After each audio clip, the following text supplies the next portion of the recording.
आत्मनिर्भर भारत रोजगार योजना को केंद्रीय मंत्रिमंडल ने दी मंजूरी। कर्मचारी और रोजगार देने वाले दोनों को मिलेगा प्रोत्साहन। योजना में 22,810 करोड़ रुपए के खर्च को दी गई है मंजूरी।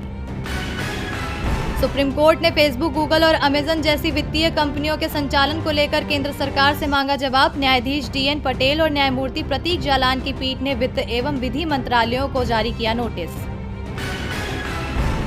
9 राज्यों ने एक देश एक राशन कार्ड प्रणाली को किया लागू। योजना में राशन कार्ड धारक कहीं भी ले सकता है अनाज। स्वास्थ्य मुसीबत के दौर में इस प्रणाली की महसूस की गई थी जरूरत। सेंसेक्स निफ्टी नई ऊंचाई पर हुए बंद। सेंसेक्स 492 अंकों की तेजी के साथ 46,130 पर और निफ्टी 136 अंकों की तेजी के साथ 13,529 पर हुआ बंद। अन्नदाताओं के आंदोलन के आगे सरकार झुकती दिख रही है। वैसे सरकार ने ये तो साफ कर दिया है कि वो कानून वापस नहीं लेगी, लेकिन किसानों की आपत्तियों पर इसमें संशोधन जरूर करेंगे। सरकार ने प्रस्ताव लिखित में अन्नदाताओं को दिया, लेकिन अन्नदाताओं ने सरकार के प्रस्ताव को ठुकरा दिया। अन्नदाताओं ने साफ कर दिया कि उन्हें सरकार का कोई प्रस्ताव मंजूर नहीं है। कृषि कानून पूरी तरह से वापस लिया जाए और MSP पर गारंटी का कानून बनाया जाए। यानी साफ है कि अन्नदाता अपनी मांग पर अड़ गए हैं। शिव कुमार ने कहा कि हमें यह कानून पूरी तरह से रद्द कराना है। सरकार जब तक अध्यादेश रद्द नहीं करेगी तब तक आंदोलन तेज किया जाएगा। 12 तारीख को देश में सड़कों को जाम किया जाएगा। टोल प्लाजा को फ्री किया जाएगा। दिल्ली जयपुर हाईवे को पूरी तरह से जाम किया जाएगा।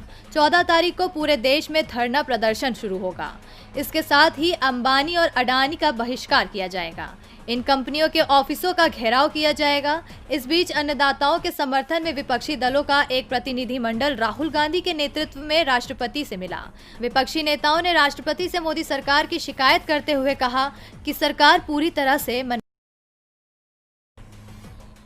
पश्चिम बंगाल में विधानसभा चुनाव से पहले राज्य में राजनीतिक हलचल तेज हो चुकी है। ममता बनर्जी अभी 3 दिन की बंगाल यात्रा पूरी कर चुनाव के आगे की रणनीति बनाने में जुटी हैं, तो बीजेपी के अध्यक्ष JP नड्डा ने आज कोलकाता में दस्तक दे दी। नड्डा के निशाने पर ममता बनर्जी का चुनाव क्षेत्र भवानीपुर और उनके भतीजे अभिषेक मुखर्जी के संसदीय क्षेत्र डायमंड हार्बर है और नड्डा दोनों दिन इन्हीं क्षेत्रों में तमाम कार्यक्रमों में शामिल होंगे। नड्डा ने सबसे पहले कोलकाता में बीजेपी के चुनावी कार्यालय समेत 9 कार्यालयों का वर्चुअल माध्यम से उद्घाटन किया और फिर ममता बनर्जी को अपने निशाने पर ले लिया। नड्डा ने कहा कि ममता बनर्जी असहिष्णुता का दूसरा नाम है। बीजेपी कार्यालय से चलती है, जबकि दूसरी पार्टियां घरों से चलती हैं। दूसरे दलों के लिए परिवार ही पार्टी है। TMC भी इससे अलग नहीं है। वो भी परिवार की पार्टी बन गई है, लेकिन भाजपा के लिए पार्टी ही परिवार है। लोकसभा चुनावों में हमारा वोट शेयर और सीटें दोनों बड़ी है। 2021 के विधानसभा चुनावों में बीजेपी को राज्य में 200 से ज्यादा सीटें मिलेंगी।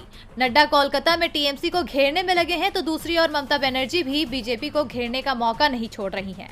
ममता ने एक बार फिर बंगाली अस्मिता का मुद्दा उठाते हुए बीजेपी को बाहरी पार्टी बताया है। ममता का इशारा JP नड्डा पर था, जो कि हिमाचल से आते हैं। इसके साथ ही ममता ने बीजेपी पर बड़ा आरोप लगाते हुए कहा है कि वह अपने ही लोगों को मारकर उसका दोषी TMC और राज्य प्रशासन पर लगा रही है। बंगाल की जनता इसे स्वीकार नहीं करेगी। विधानसभा चुनावों में अभी 6 महीने का वक्त है। ऐसे में पश्चिम बंगाल में गर्मागर्मी का ये दौर अभी बना रहे मुकाबला देखने को मिला। मंगलवार को शुरू हुई मतगणना के परिणाम आज दोपहर तक सामने आ गए। वोटिंग बैलेट पेपर से हुई थी, इसलिए परिणाम देर से आए। शुरुआत में कांग्रेस ने बढ़त बनाई थी, लेकिन बाद में बीजेपी आगे हो गई। लेकिन दोनों ही दलों के बीच सीटों का अंतर ज्यादा नहीं है। जिला पंचायत समिति की 4,371 सीटों में से बीजेपी को 1,989 सीटें और कांग्रेस को 1,852 सीटें मिली हैं। हनुमान बेनीवाल की RLP को 60, CPM को 26 और निर्दलीयों को 439 सीटों पर जीत मिली है। जिला परिषद की 536 में से 536 सीटों के परिणाम आ गए हैं, जिसमें से बीजेपी को 353, कांग्रेस को 252, RLP को 10, CPM को 2 और 18 सीटों पर निर्दलीय उम्मीदवारों को जीत मिली है। चुनाव में कई महारथी अपने ही गढ़ में पार्टी को नहीं जिता पाए। 21 जिला प्रमुखों के लिए चुनाव में 14 बार बीजेपी और 5 बार कांग्रेस को जीत मिली है, जबकि एक बार भारतीय ट्राइबल पार्टी ने कब्जा जमाया है। केंद्रीय मंत्री अर्जुन राम मेघवाल के बेटे को बीकानेर जिला परिषद चुनाव में हार का सामना करना पड़ा है।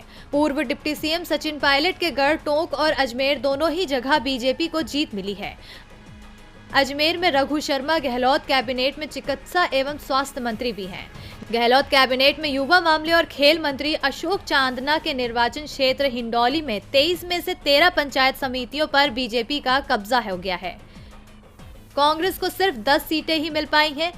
प्रदेश कांग्रेस के नए चीफ गोविंद सिंह डोटासरा के निर्वाचन क्षेत्र लक्ष्मणगढ़ में कांग्रेस 25 में से केवल 11 सीटें जीत पाई, जबकि बीजेपी ने 13 सीट जीत ली है। राजस्थान सरकार में सहकारिता मंत्री अंजना के निर्वाचन क्षेत्र निम्बाहेड़ा की 17 में से सिर्फ 3 सीट ही कांग्रेस जीत पाई, जबकि यहां बीजेपी ने 14 सीटों पर कब्जा जमाया। राजस्थान की जनता ने बता दिया है कि सरकार संभल जाए, नहीं तो वो क्या जनता बिप्लब देब को नहीं करती पसंद? क्या जनता चाहती है त्रिपुरा में सत्ता परिवर्तन? यह सवाल सीएम के उस बयान के बाद उठे हैं जिनमें उन्होंने कहा है कि लोगों से पूछेंगे कि उन्हें मुख्यमंत्री रहना चाहिए या नहीं। दरअसल बीजेपी के नवनियुक्त राष्ट्र सचिव और त्रिपुरा के केंद्रीय पर्यवेक्षक विनोद कुमार सोनकर के दौरे के वक्त लोगों ने विपल हटाओ बीजेपी बचाओ के नारे लगाए थे। अब इस पर विपल देब की प्रतिक्रिया आई है। उन्होंने प्रेस कॉन्फ्रेंस कर कहा कि वो 13 दिसंबर को विवेकानंद मैदान जाएंगे और त्रिपुरा के लोगों से पूछेंगे कि उन्हें मुख्यमंत्री रहना चाहिए कि नहीं। उन्होंने कहा कि अगर जनता मेरा समर्थन नहीं करती है तो मैं पार्टी आलाकमान को इसके बारे में सूचित करूंगा। मेरी जनता से अपील है कि वो 13 दिसंबर को विवेकानंद मैदान पहुंचे। जनता का निर्णय मेरे लिए अंतिम होगा। वहीं बीजेपी त्रिपुरा के प्रभारी विनोद सोनकर ने दावा किया है कि राज्य की सत्ताधारी पार्टी में सब कुछ ठीक है।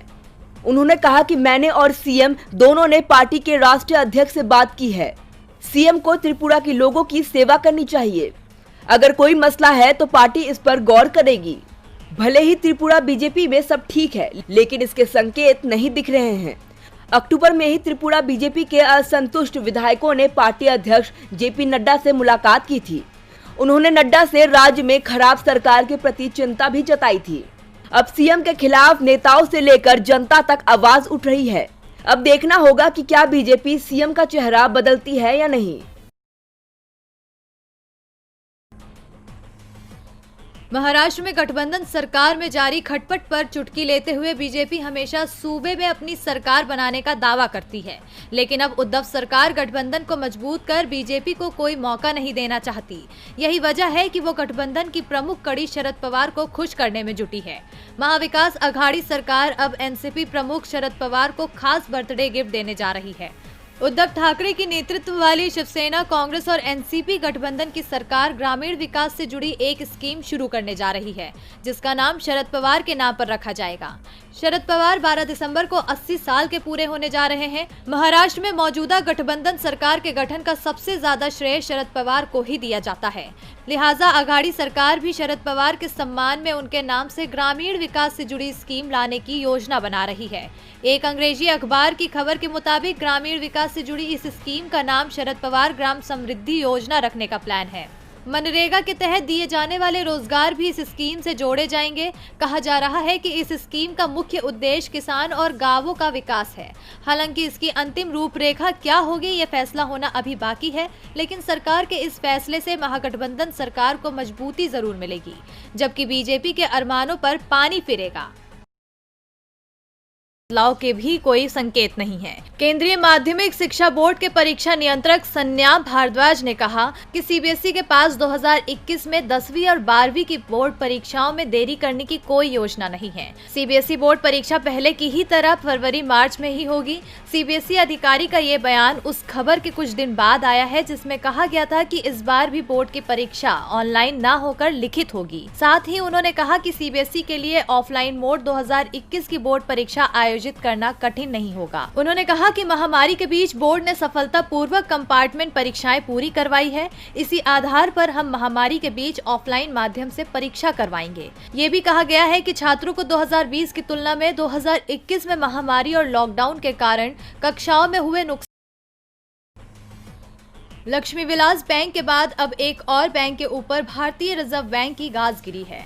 आरबीआई की ओर से महाराष्ट्र के कराड़ जनता सहकारी बैंक लिमिटेड का लाइसेंस रद्द कर दिया गया है। ये कार्रवाई पर्याप्त पूंजी और कमाई की संभावना नहीं होने के कारण की गई है।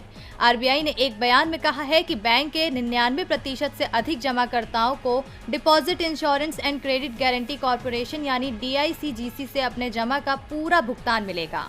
साथ ही आरबीआई ने कहा है कि लाइसेंस रद्द करने और परिसमापन कार्रवाई शुरू होने के साथ ही करार जनता सहकारी बैंक के जमाकर्ताओं को भुगतान की प्रक्रिया शुरू की जाएगी।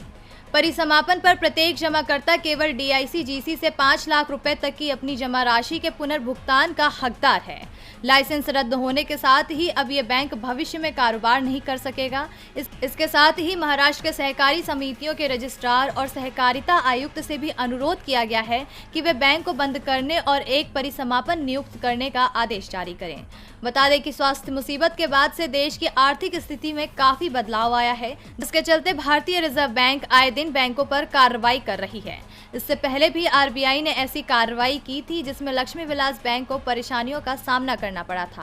हालांकि बाद में इसका डीबीएस बैंक इंडिया लिमिटेड के साथ विलय कर दिया गया, लेकिन अब महाराष्ट्र के करार जनता सहकारी बैंक लिमिटेड में आरबीआई की गाज गिर गई है, जिससे अब बैंक ग्राहकों को कुछ समय के लिए दिक्कतों का सामना करना पड़ सकता है।